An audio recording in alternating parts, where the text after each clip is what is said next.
I was wondering what it is like nowadays to be a early software engineer in the industry. What it is like. Because I remember what it was like for me. It was very nice, it was exciting, and everything felt really, really good. So I made a post, and one of the people that I'm mutuals with responded with the following. It is weirdly normal, but they continue that they don't have anything to compare it with. And then I asked, would you say there's a lot of external noise compared to your actual internal experience? Which created a very nice discussion that we had. They say yes, especially because they're in a niche field, the niche field of GPU programming, and they keep hearing that kernel engineering is going to get automated because it is easily verifiable. Now, on the other hand, they are also being pressured to use AI tools basically all the time. And they say that this does not help them in building intuition and deeper expertise, which is a very good take, I think. I recently watched a video where a guy said that in order to be really good at something, to become professional at something, you first have to be a novice. And AI takes this away from you. It comes down to this. When you're starting out, you need to be a beginner, and AI is taking that away from you. You need to fail and struggle. You need to learn the basics and grow. Learning the basics deeply, which is all about learning how and why things work, is important for mastery. If you don't understand why something works, you haven't learned anything. Please let yourself be a beginner. Which I 70% agree with.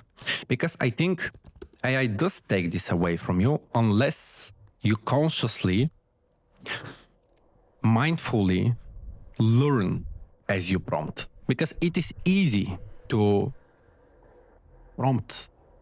But how is the authentication of this web application handled? You want a one-time password, right? Okay, sure, you get the one-time password, but how do you handle account creation? For example, how do you handle a new user asking for a one-time password? How do you handle the account being verified? Do you have a job that cleans up unverified accounts? And stuff like that.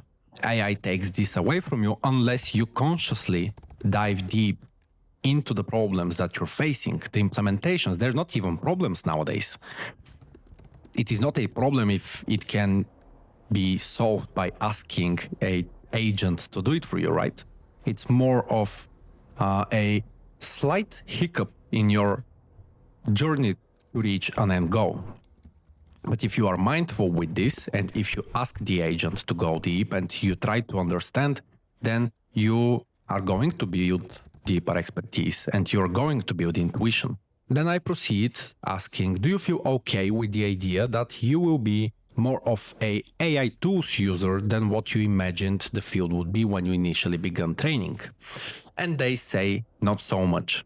And they say, on the other hand, they have ideas of projects that could become bigger and they would require a lot more time. But it is now a weekend worth of work, which is also true now with AI.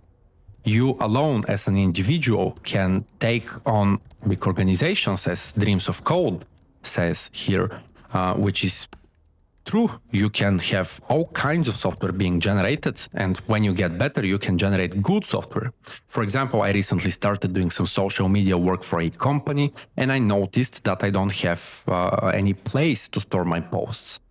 And I don't have a good system to give my posts to them. So what I did is in about 4 or 5 hours, I created a full-blown web application, and it works perfectly. It works wonders. We're using it, and it took me 4 hours. This would not have been possible before AI. And they say, my biggest fear, they say, is that by offloading deep thinking to AI, I will not have deep knowledge about how systems work. Thus, never developing the intuition and experience that makes a senior engineer so valuable. Which again, I think it boils down to how conditioned you are to merging your thinking with an AI. I think it is important to have a few hours, sometimes maybe days. Days is bit of a stretch, but a few hours of you thinking through the implementation on your own, because otherwise the agent just 100x's your initial assumption for how the system should work. And when it does that, it also 100x's the bottlenecks that you haven't thought of. And once you commit, it is very hard to start over. So again, it takes a lot of discipline to know when to think and when to combine your thinking with the machine. And then we proceeded to talk about this a little more. But what made me feel good from this post is that this person who considers himself an early career software engineer is having, maybe not thinking, I don't know how he thinks, but he has the same concerns as senior engineers. So maybe it does not boil down to hard skills and, the basics, but more to critical thinking, values, and philosophies as to how you approach software. So if you are a person who just starts in software now and you think about the industry a lot, you think about your work, you think about the agents, you think about the future, and you think critically, and you also do actions to prove to yourself however many theories you have about the industry and everything, I think you'll be good. I think at the end of the day, it really just boils down to critical thinking. And I don't think that's necessarily bound to tech and software. I think with AI, mostly all of the domains that we find ourselves in, ultimately what makes us stand out and what makes us continue being us humans is critical thinking. So thank you for watching. I hope you found this video insightful, I don't know, thought-provoking, or maybe just enjoyable.